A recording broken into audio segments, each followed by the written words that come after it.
Empaths. Dealing with difficult people is no joke.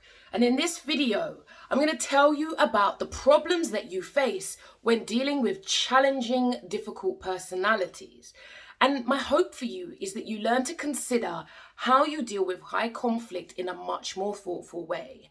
I'm your girl, Keely Taverner, psychotherapist with a passion for helping my empaths navigate a tricky, complex world so you can look after your empathy, so your empathy never feels like a curse. If you haven't already, subscribe, tell all your friends about my videos, because this year, we pray, is the year for Key for Change's Empath Self-Protection channel to blow. You never know. We live in hope. Anyhow, one of the reasons you find unnecessarily difficult people difficult to deal with, although they are just very difficult by nature, is because they are all-consuming. And as such, it may evoke the people pleaser in you. So you have to be particularly mindful of that. Again, empaths, do not feel that you perpetually have to confront and face these people. You are entitled to say no. You can decline invitations. You can start to slowly move away from people who are not great for your greatness. Now, that is not always possible, especially if it's in the workplace or in our family lives. But we must learn how best to protect ourselves. You don't always continuously need to throw yourself in the lion's den.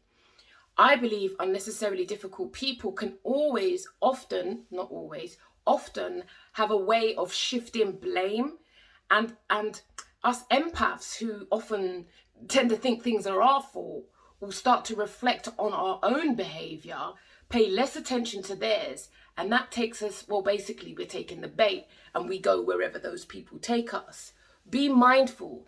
This is why it's important for us sometimes, for some of my clients, to seek wise counsel, because people can be manipulative. And as such, if you've got a default pattern from childhood where you're very submissive, you are a yes person, it may lead to you making those knee-jerk responses that you later come to regret later. So one skill is to say, let me get back to you on that. You've got a good point. Let me think about that and come back to you.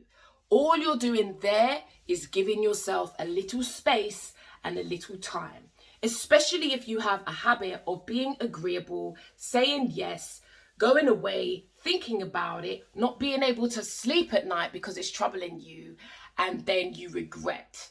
Give yourself space. Now, if you've been an empath for a long time, people won't expect you to have zero boundaries. They are not going to like any pushbacks from you because they expect you to be highly agreeable and compliant.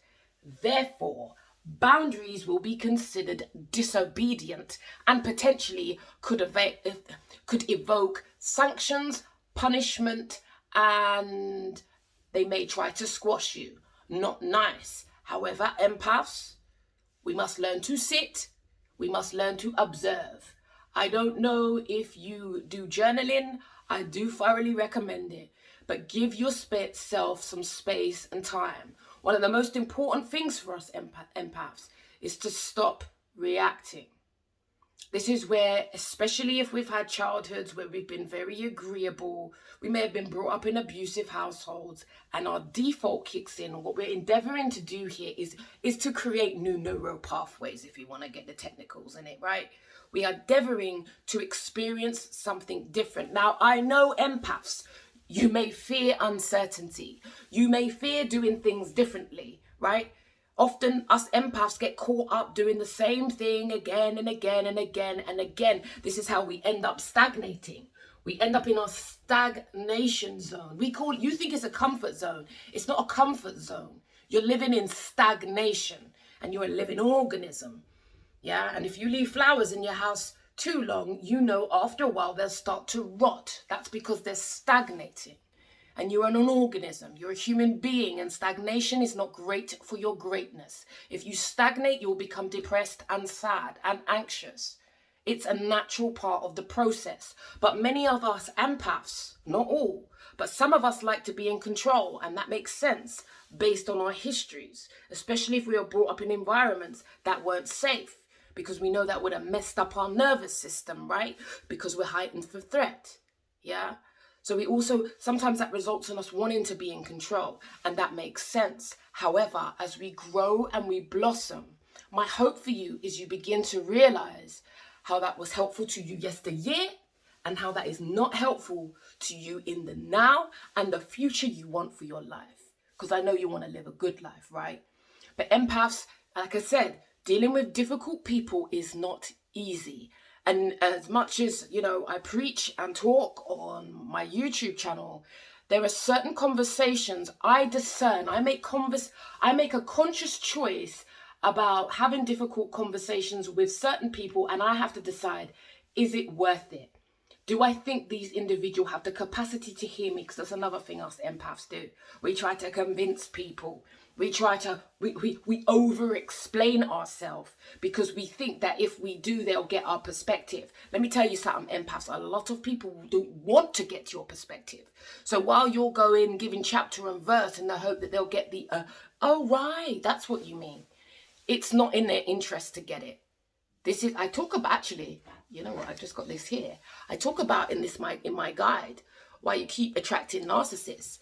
Have a look, download my guide, which is all about the JED technique, a technique your girl Key came up with. Yeah, that's all about stop justifying, stop explaining yourself, and don't defend yourself. But like I said, if you want to get the guide, I'll put the link below.